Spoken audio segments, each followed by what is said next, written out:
Howdy folks, and welcome to Garage Reviews with SpiralTarantula. This is actually my first garage review, and I'd like to take a couple minutes to talk about this super unique tank.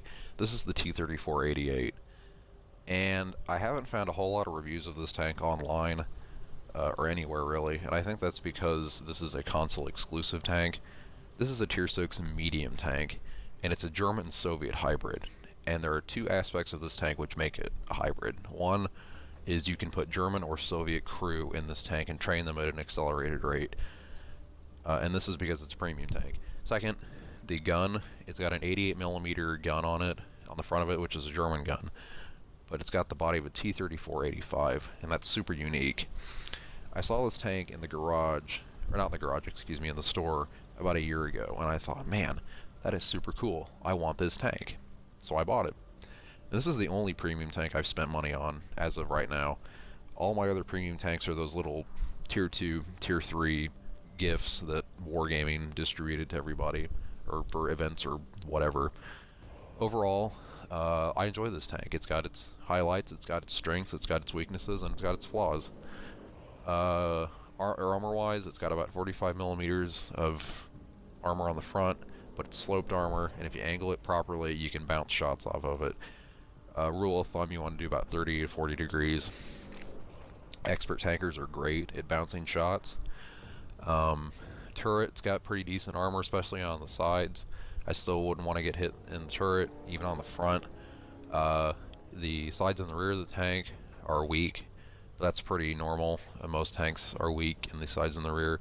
Equipment-wise, I have a gun rammer and ventilation. That's pretty standard for any tank you can fit them on. I'd recommend putting those on any tank. The gun lane drive, I struggled with either that or the coated optics, but I think I made the right decision with the gun lane drive, and I'll explain that in a minute. This tank's got good acceleration, good speed once it gets up to top speed. Weaknesses, two of them right there on the front. The machine gun port in the driver's hatch.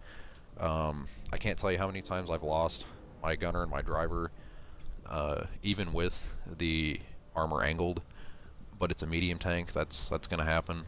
On the rear, that little hatch right there, getting shot there, it's a real quick way to get your engine lit on fire, which, let's be honest, getting lit on fire is not a good time for anybody. And on the top, that little bubble, that is the commander's hatch.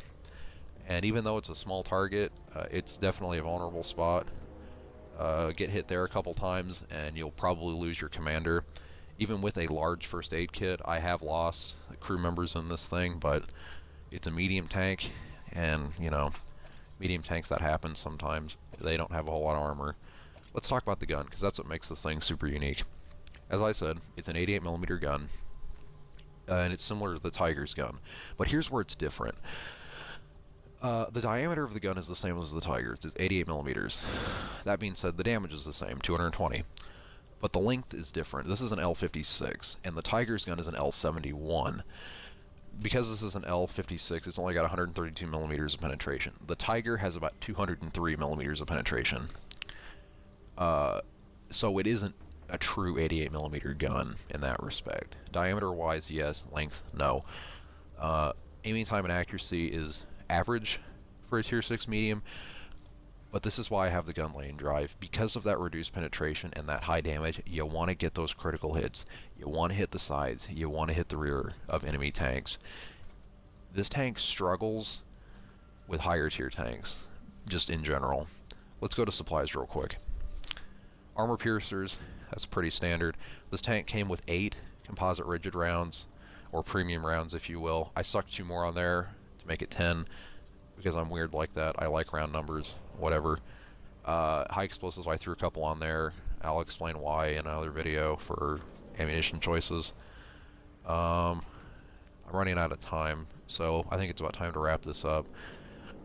Overall, I would recommend this vehicle to expert tankers if Wargaming ever sells this tank again. I've never seen it since they sold it a year ago. This tank excels in getting around, hitting the rears and the sides of enemy tanks. It struggles with higher tier tanks, and to some respects it even struggles with tanks its own tier. But I still enjoy it, and I still love this tank. I think that'll about wrap it up. Take care out there on that battlefield, folks.